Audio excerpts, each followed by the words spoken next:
Hi, everyone. Welcome to the Empire Life podcast, where we interview female founders from all around the world on their success. And at Empire Life, we help and guide and support female founders in launching their personal online empire and their online presence with their true energy.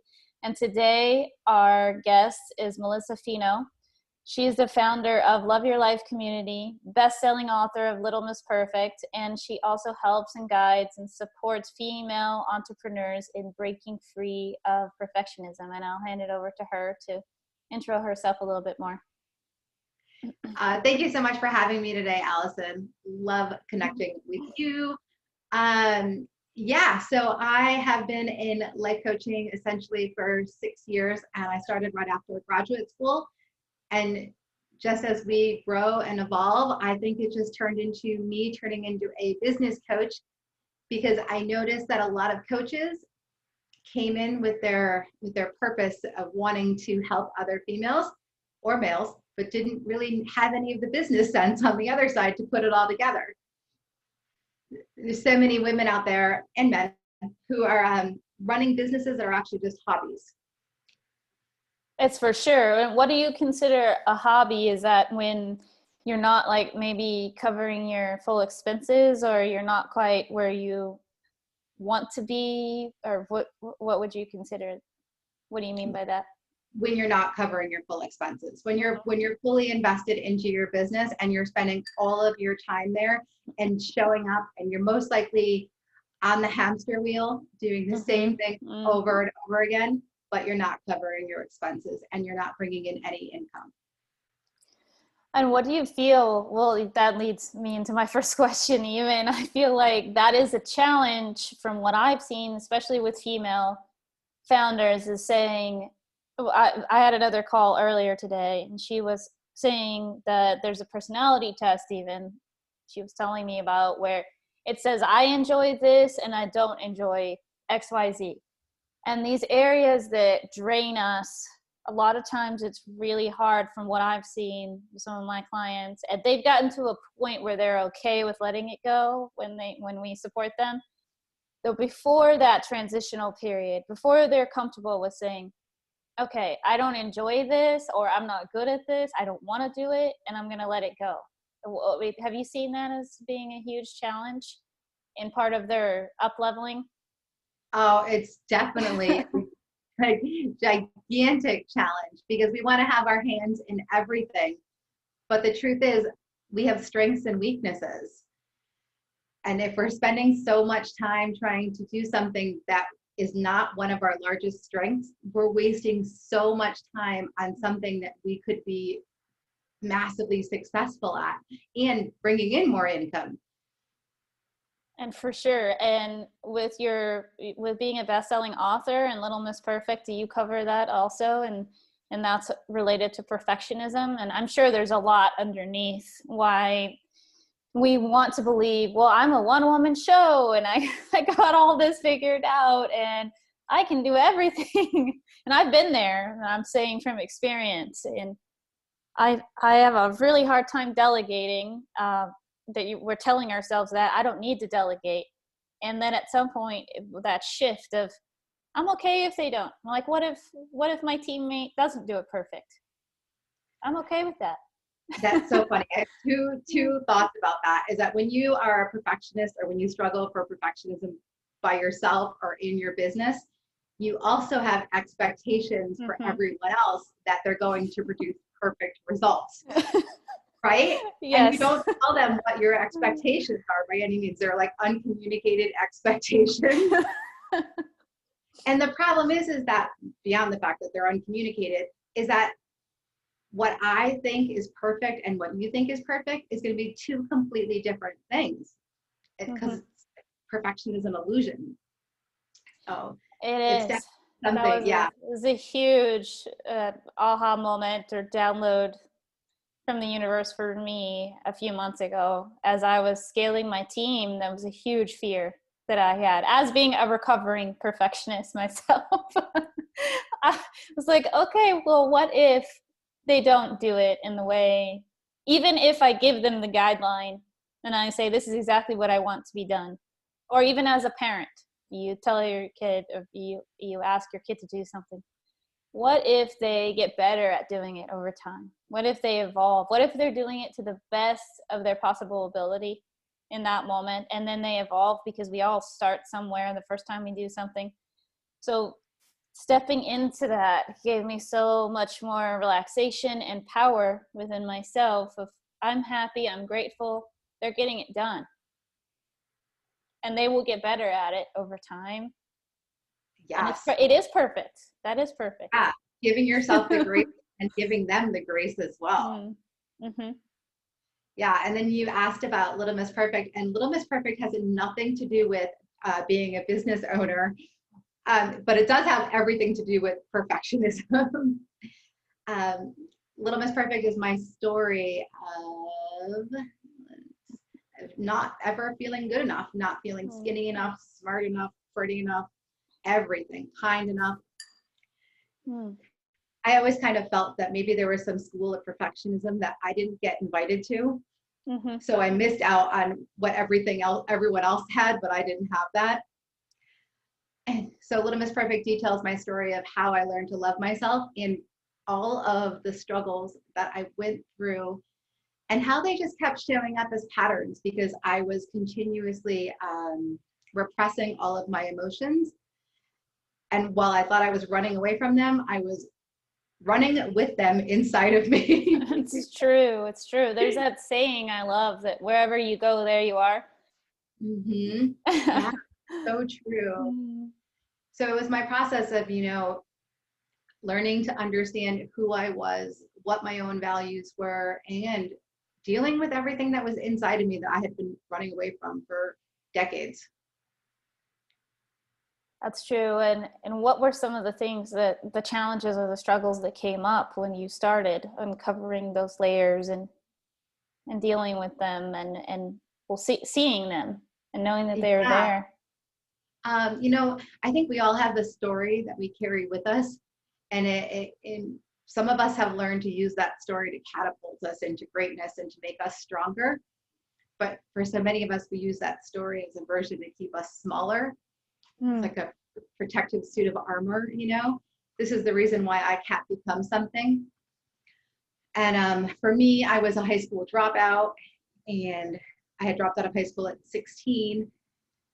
And I continued this pattern in my own life where I continued to drop out of community college and just everything in life. And then I found a job where I got comfortable, and I kept that job for like a decade. And Wow.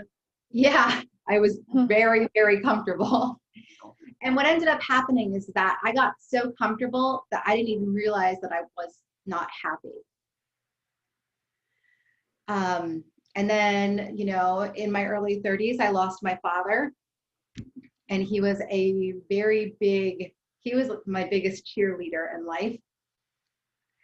And I think that he saw a lot in me that I didn't have the courage to see.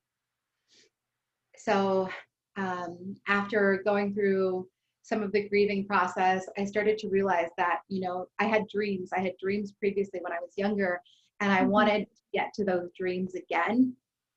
So I go through all of everything that was inside of me. And what had happened is, in my 20s, I had seen my parents argue, so I decided to mirror those patterns, and I got in relationships where they were completely unhealthy. And it was, yeah, only because I've been there. we talked about this a little bit earlier. Yes. But what I realized was that just because I saw those patterns when I was younger, it didn't mean that I had to repeat them. And I did for a while, but it was my turn to take responsibility for all of the things I was running from, for all of my insecurities, and to just actually sit down and start dealing with all of that. And once I did, it opened up the door for me to slowly begin to take action to become the woman that I wanted to become. Amen. Yes. Yes to all of that. Woo. Yeah. And No, I was so many of us have that experience in Mm-hmm. life. And when you were did, when you were going through this process, or well, I mean, I feel like every week I'm going through this process that something comes up as I'm creating, taking the responsibility and accountability, like you were talking about, that I'm actually the one who gets to create the space. I get to hold space for people to show up in the way that I will love and deserve and am worthy. And that I feel like that's also tied to money and the energy of money. And as we grow in our worthiness and self-love, we then have the ability to have more money flow in because we're holding that space for what we deserve in our internal self-love. That's another side of it, I feel like. And as you were going through this process, did you feel like you were in the darkness? Did you feel like you could kind of see the light at the end of the tunnel? Or what, can you describe a little bit more No, about that? I definitely agree with everything that you're saying, but it Mm-hmm. took me a long time to see the light at the end of the tunnel. Mm-hmm. When I was younger, I was definitely very angry and almost combative. And it was because I had been keeping all of my feelings inside of me for so long. So I think that when that happens,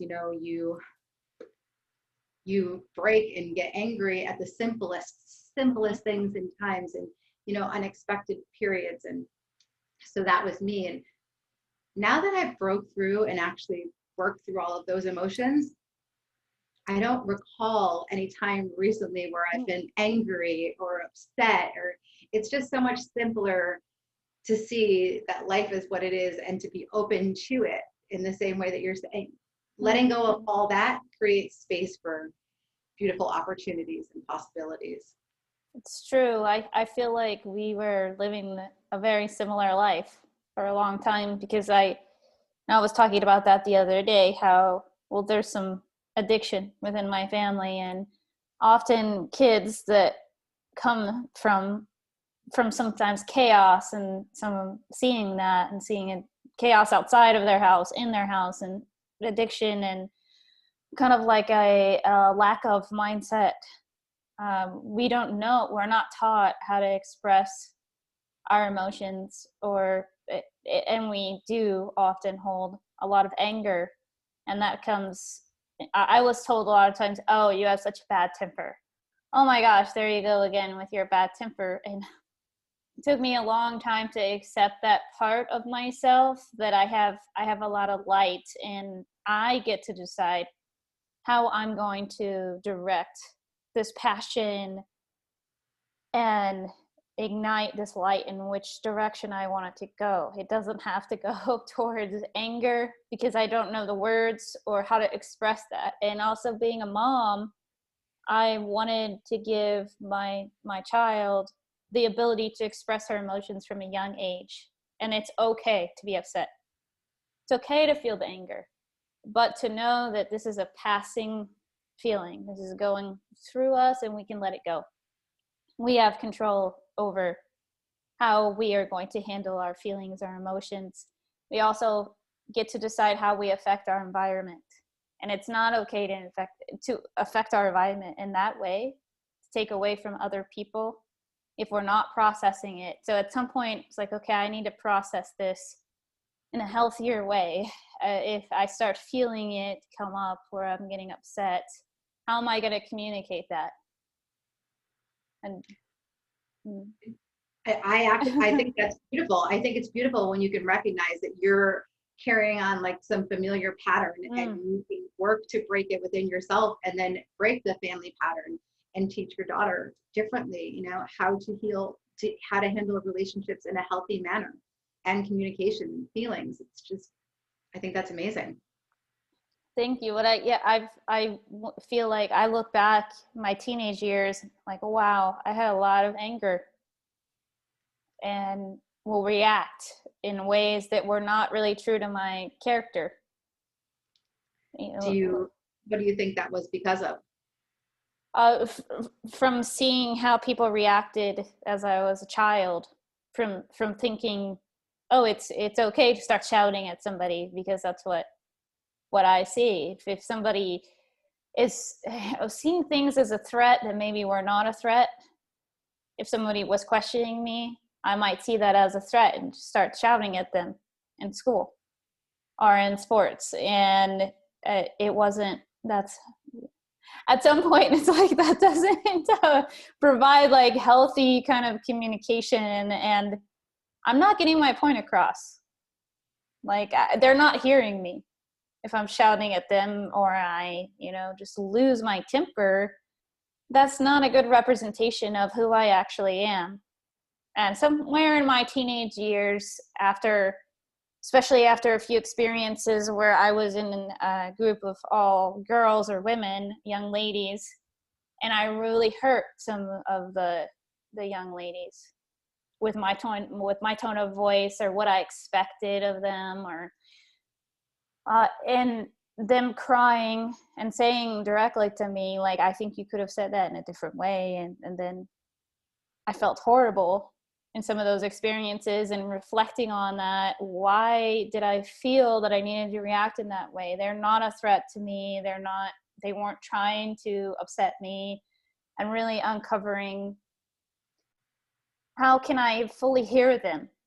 I'm not seeing or hearing them, and they don't feel validated. And that's not a good way to lead a team. They're trusting me in some of those experiences, like I'm team captain, or they're trusting me in a lead position, and I'm not doing a service to them with that way of leading.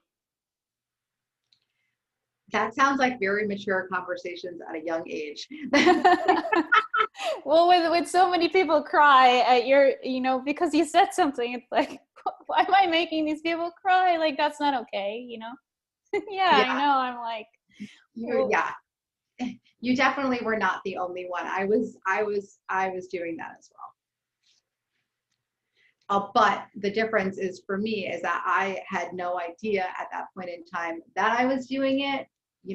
I didn't even know that I was doing it, essentially, to be able to define why I was doing it. I didn't even realize that I was acting differently. mm, I remember one girl on one of my teams. She was the tallest girl in the whole school. She was already 5'9" in sixth grade, I think. So she was over 6 foot, like in high school. One of the best, like best basketball players. And she will cry if someone even raised her voice. She was like a big teddy bear. And she was also kind of mirroring that for me. Like, I'm way smaller than her, and she's crying if I slightly raise my voice, or I have a tone that's kind of demanding, or not necessarily aggressive, but like, you're gonna do this. And so also learning, some people do respond well to you being really direct with them. I was explaining this to my daughter the other day, and some people, you need to take them to the side and tell them privately in a really gentle way. So kind of adapting to what somebody feels seen and heard on, and how they're going to respond. And then that even leads into being a business owner, and how you're leading your team, and how each person is going to respond, and having a healthy relationship with them. And the end, like looking at the end products, like we were talking about at the beginning, what is it that I want? Or if you're a team captain, or leading anything, what do I want my team to go towards? And then how do we all get there in the healthiest, best way? And everybody feels validated and heard, seen, even if we don't agree with their ideas all the time, or they don't agree with my ideas. How do we still all come to a consensus and move forward? Yeah. A question came up for me. I was like, how do you handle anger now? I feel it. I'm like, wow, I'm really angry. And I acknowledge it. And I welcome having anger, or this like really intense drive, ambition, which is a natural part of my personality. And or I'll just call it out loud, like, I'm feeling really frustrated right now, or I'm feeling really angry. I feel like this didn't quite go the way that I thought it was going to go. And maybe I just need to meditate or lay down on the floor, or I just need some space, or I'll be very intentional with being okay. It's okay to feel that way and let it pass. Yeah. And understand where it's coming from. Or I'll ask myself, why am I triggered right now? Why did that really upset me? How about Yeah. you? How do you Well, handle? I'm the exact same way. I was thinking about like how I'm different now when I'm around people who have a lot of anger, Mm, and and I just completely close off. mm-hmm, Like I don't want to be around it because I know that there's obviously like a whole lot of stuff underneath that people that they need to work through, and mm-hmm. it just it's definitely something that closes me off. But for me personally, I do need my own space to just process things. And I'm a big crier. I cry at everything. Mm, So sometimes it's just like, it's like the best thing in the me world, too. you know, is to have a good cry. It is. Let it flow. And sometimes meditations are meant for that, I feel like, too. Like, or breathing work. It's just, Hmm. you just got to release for Yeah, sure. Lainey. And I wanted to go to, so when you're going through this process, when you're releasing, how do you let go of any resistance that comes up? Or what does that even feel or look like for you as you are shedding, these beliefs or starting to make new beliefs? Yeah, so with me, for like when I started to shift and started to change the different things that I was doing in my life, it involved me going back to community college and, eventually college and eventually graduate school and these different things. And what I realized personally is that I cannot never begin to do things unless I'm taking action. So it's definitely like one actionable step will lead to another. And when I was most insecure and uncomfortable in myself, I had the most resistance in my life because I was so concerned about what everyone else was thinking about Mm-hmm. what I'm doing. So now it's like, I don't really care what you think anymore because I'm living my life. I'm doing what I want. And at the end of the day, like it's my head that's hitting the pillow. And, like, so I just find myself more free with who I am. Mm-hmm. So I believe that there's a lot more resistance. I think that sometimes I had a little awakening over the weekend as a business owner and was realizing that sometimes you get so wrapped up in the process that you forget about your purpose and your impact. And I had one of those realizations over the weekend, and I was like, Melissa, you need to take a step back and you need to start focusing on creating more like free stuff for everyone. And then everything else always comes to you, but like focus on your purpose and why you're here. I was starting to get a little lost, I believe, in you're doing the same thing over and over again. I feel that since I've just wrote Little Miss Perfect, it just became the bestseller. And then the last month, I've kind of like been racing to like pick up things that I had been ignoring while I was writing the book, which was months of stuff. So I was just racing around and trying to do all these different things. And I needed to give some of my work to someone else. Mm, I love it. And what did you come back? Because this is what I'm called to do. This is my impact. What did that look like for you?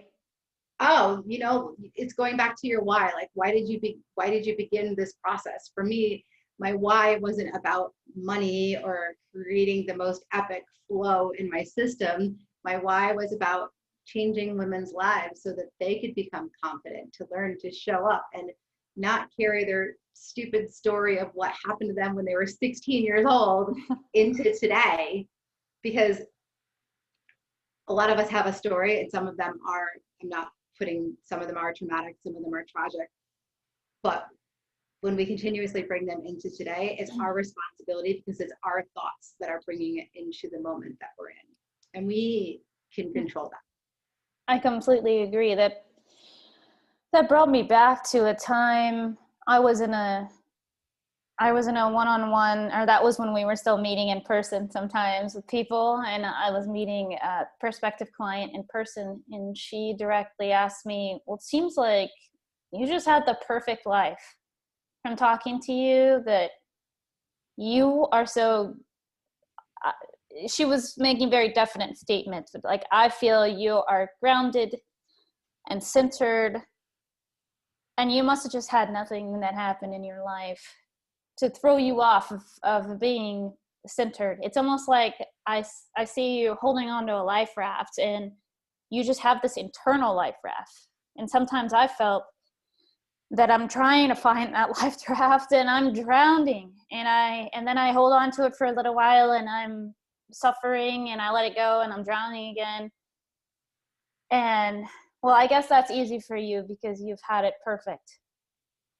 And she didn't know me, like No. my background, and I was like, well, so I've been through a lot, and I feel that it's about processing it and letting it go, learning from it, understanding those lessons, and then letting it go. And it's a continuous process. And as you do let those go, and you let them make you stronger and more grounded and more centered, and then to show up for people to guide them through that process, that's more of where I am at. It's just like I just have a hard time believing that. I just see that you grew up in this huge house and you had everything you needed, and your family was really loving and supportive. And I'm like, yeah, I'm not sure where that's coming from, besides that she's seeing a different side, or she's seeing an abundance mindset, or like this lightness and groundedness. That's where I thought that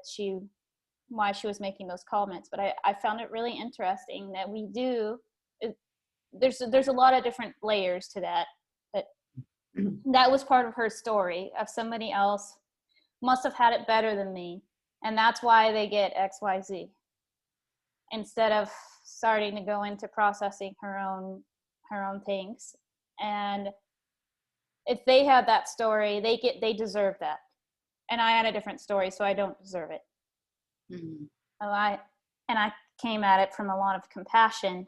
But like you were saying, as we process our own stories, we do feel lighter, grounded, centered, and we have that ability. We have that in our control. Mm-hmm. Yeah, one of my biggest ones, and it's just from what you were saying as well, is that, oftentimes the judgments that we feel, or that we feel about someone else, or that they feel about us, it's always pointing to an insecurity or something, that unresolved feeling that they have within them that they haven't resolved yet. But it's like, when that happens, they don't know that that's why it's actually happening. Yeah. Mm-hmm. It's like, if you looked at me when I was 16 years old and told me I was angry, I'd be like, who are you telling I'm angry? I don't know what you're talking about. Yeah, I smile all the time. I love my friends. I have a great time in life. That's, maybe you would say something like that. Oh, yeah. Yeah. It's funny that I actually talk about this in my book, is that I was always the person who's like great, smiling, energetic, and then underneath was a facade of something different. But yeah, that's something that I also learned when I was younger too, is that because I'm 100% Portuguese, and then we brought like a lot of the culture into our home when I was younger. Mm-hmm. And this is something that I noticed within my home and within the community that I was in, is that most of the women were extremely judgmental. And they were always people pleasers. They always put everyone else in front of themselves. And I think that it just showed up that way because a lot of them were immigrants that had unresolved issues, and they didn't want to talk about those different things. So they just started to develop this, what's the word for it? I haven't heard the word in so long. Gossip. Oh, yeah. I haven't heard that word. That was like fulfilling. They thought it was fulfilling them. Yeah. Yeah. But it wasn't at all. And so when I was younger, I saw that pattern, the gossipiness, and I always thought I was really judgmental of other women when I was younger. Mm-hmm. And it took so long to realize that it wasn't anything to do with them. Oh, it's so true. And when I'm around that, I'm almost like, why are we doing this? Because it happens still, so Yeah, it does. like around family, and I'm like, wait, well, let's talk about something that can actually improve our lives. Yeah. Although I aim to not judge them and accept them to where they are, where they're coming from, and that they're still holding the belief that this is fulfilling me. And Mm-hmm. I don't hold any judgment to that, and I listen and hold the space. But I usually don't, continue or add to. I'm not able to go there anymore with them. Yeah. And I'm with you on that. I think that because of who I am now, we talked about earlier, that mirror thing, like who you are as a person, you tend to surround yourself with the same people. So if you're exuding those energies, then obviously the people around you are going to be the same. So I don't think I'm surrounded by women who gossip or have the tendency to talk about other people, but it does come up every once in a while. And when it does, I'm always like, what can we do to change the subject here? Come up. What's going on? Why? And then I'm also like, here, maybe you should eat an apple because maybe you're hungry and like your sugar's low. that's a good idea. Yeah. I'm like, oh, okay. Usually I acknowledge them if it comes up. Like, and I'm specifically talking about with family, because I haven't, you don't choose your family, but I love my family, and that's really that's all I can remember. That's the times that it's come up, because I Yeah. don't feel like I'm attracting that in my personal life or in business. But when that does, I'm like, okay, okay, yeah. I hear Do, you. do you feel that as you've grown, maybe your family has shifted as well in some ways? Mm-hmm. Yeah, they don't do that very much around me. And I used to have so I have better boundaries now. I used to have a somewhat looser boundaries around people confiding in me about what other people did in the family. And I would like, and even going to the point where I would like you to say that to them. I would like you to go talk to them about this. They'll listen to you better than they'll listen to me. Or they had a story of, I won't get through to them. They're not hearing me. It especially with my parents. And at some point it was like, I'm not doing that for you. Uh, last time they bit my head off and I was just a messenger. A few times that happened too, and because it's not good boundaries. And like, I think that if you say this to them, maybe probably you'll get through to them hearing you. And intuitively I'm feeling like they may say this back to you, and then you can say this. You're kind of guiding them and having the open communication, but taking myself out of the equation instead of letting it drain me and giving too much, and not, then receiving kind of unhealthy things back a lot of times, not putting myself in the best situation. Yeah. How about you? Did you have that experience too? I love this shift in life. I just love it so much. It's like now that I've stepped forward into my most authentic self, and like I actually shared stuff in the book that I hadn't shared with my family before. So I had to let Mm-hmm. them read it, before. But even before the book, like I now have these better relationships with my family, and it's no longer centered around negative things. And we Mm-hmm. like send each other meditations, and we say we appreciate each other, and just those beautiful acts of kindness every day that I didn't have when I was younger. And I love it now. I feel the same. Yeah, I that happens every day now too for me. And like, thank you so much for doing this, or just showing them how much I appreciate it. Or I was even telling my dad the other day, like, I couldn't have done this without you and your support. And I think he almost started crying. Hmm. And it was true. It was from my heart. It was true. I maybe wouldn't have been able to admit that years ago or get vulnerable in that way Yeah. because I wasn't raised like that. Like, that was part of my story of needing to let go of, I don't have to handle all of this. I don't have to do everything on my own. I don't have to be the strong one all the time. Yeah. Yeah. Mm-hmm. I need support and help too. And he was really there for me, showed up for me in that way. And was it, and allowing that space for him to show up for me in that way. and Yeah. and and see me in the way that I see myself now, that and I need support too. I need people there for me like I'm there for them. Yeah. I had a similar experience with my mother. Because I feel bad because my mom in the first couple of chapters, my mom of Little Miss Perfect, my mom gets a little bit of the wrath because I talk about my childhood Mm-hmm. and a lot of experiences that brought me into what it is today. But I told her a couple of days ago because what a lot of people see me, they call me the queen of resilience. It's like one of my best friends called me that, and I was like, I love it so much. Like, it's just because I'm always like, you're gonna knock me down, I'm just gonna get right back up. It's okay. Might take a little bit longer the next time, but it's okay. So I told my mom, I had a conversation with her. I was like, Mom, I know you've been having like a rough time with some of these things with her family, reading the book and different Mm-hmm. stuff.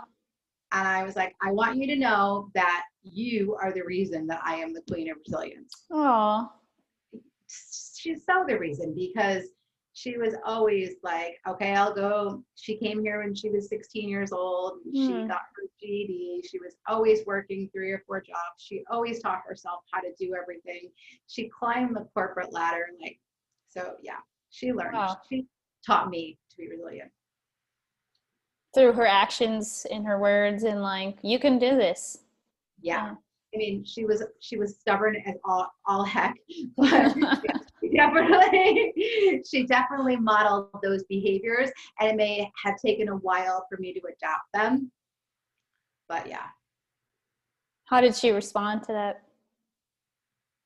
Oh, she was definitely appreciative, and then she couldn't stop talking about it.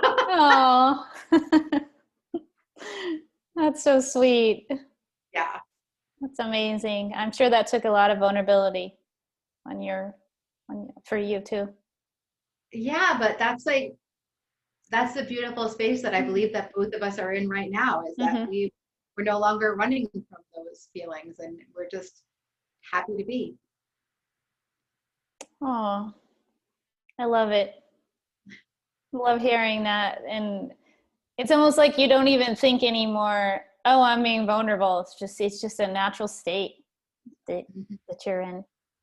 And then you Yeah. allow the space for her to be in that. And that's just beautiful.